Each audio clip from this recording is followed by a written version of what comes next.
Alright, what's up, fuckers? Alright, we are here with another What's on Netflix video, and today we're doing The Windmill. Now, The Windmill, it's about a bus of individuals that have all sinned, and they are gonna get their due.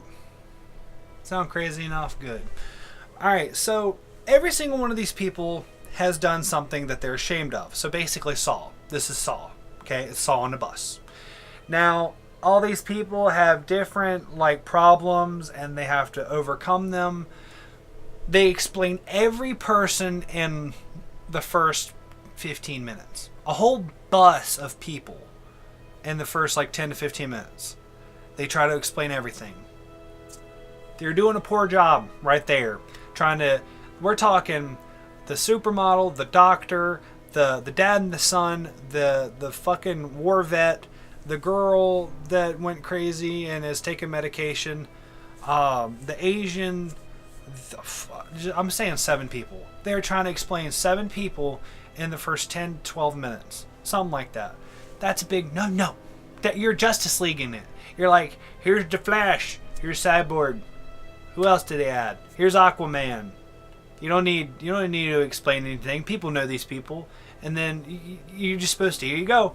Kind of like Suicide Squad. Here's Katana. Who the fuck is she? They Suicide Squadded it. That's the best way I can explain it ever. Oh my god. The first little bit of the movie is the Suicide Squad. But except without the cool effects and the badass music. That's basically it. Now the windmill, they go off and they go look at the pretty windmill. But yet again, there's an entity, like a killer demon thing that kills people. Now you're thinking to yourself, Alex, don't you think you're giving it away? Now listen, every person in this movie is bad, except for the kid who's 15. Now listen, who do you think is gonna die? Okay, like I said in previous review of The Babysitter, they're not gonna kill off a fucking kid. Okay, so you know that fucking 15-year-old kid is going to live through the entire movie. So let's just not talk about him at all, because he has no character. He doesn't give a shit. He just stands there like a dumb shit for the entire movie until the last 20 minutes where you feel bad for him. There's the kid in a nutshell.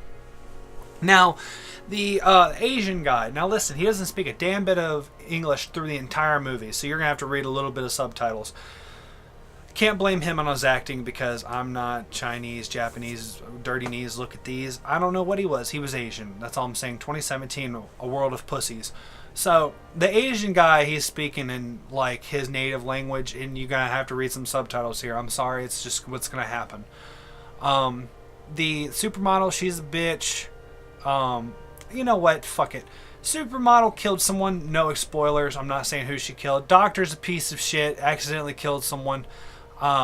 Dad, the boy's dad, piece of shit, killed his wife. You'll find that later on in the movie, but doesn't explain it.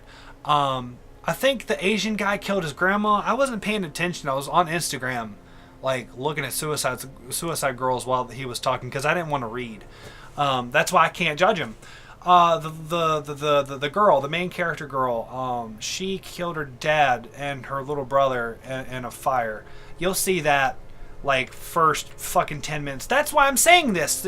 Except for the dad, everything's explained in the first fucking 10 minutes. They're all murderers, pretty much. So should you feel bad for a murderer? No, not at all. Now I will say this. The effects in the movie were pretty good. They were all practical, so that's good. I think there was maybe 1 or 2 CGI parts. I couldn't tell. Little things here and there. And they even had a little surprise, I'm bad part of the entire movie, and right around the ending. That was a good little twist. I will admit that. I didn't see it coming. Kind of caught me off guard. I was like, oh shit, look at that. But it was okay. It was alright. The monster looked pretty fucking cool though. I will say that. He looked terrifying. He looked badass. He also messes with your mind like Freddy. So he makes you think and see stuff that's not really happening and makes you go batshit bananas. So you gotta give him credit on that too. All in all, this is a pretty decent movie. Not great, not terrible. It was in that meh zone. So I'm gonna give it a meh.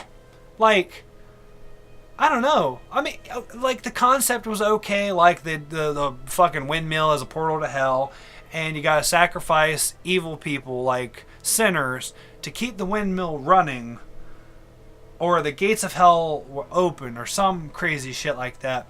I watched this movie a while ago. I'm gonna say like 3 or 4 days ago, and then Aaron watched it before I did. And Aaron loves horror movies. I was like, Aaron, what did you think of it? He goes, meh. I'm like, that's exactly how I feel about it. Meh. So it's a meh. 6 out of 10. I give the Windmill worth watching once. If you want to like show people, go be my guest. Do what I do. Be like, it's a meh movie. So you can prevent them from watching it. If you hated it, don't ever talk about it ever again. But the monster is pretty cool looking. I will say that. Or the demon or whatever the fuck he is.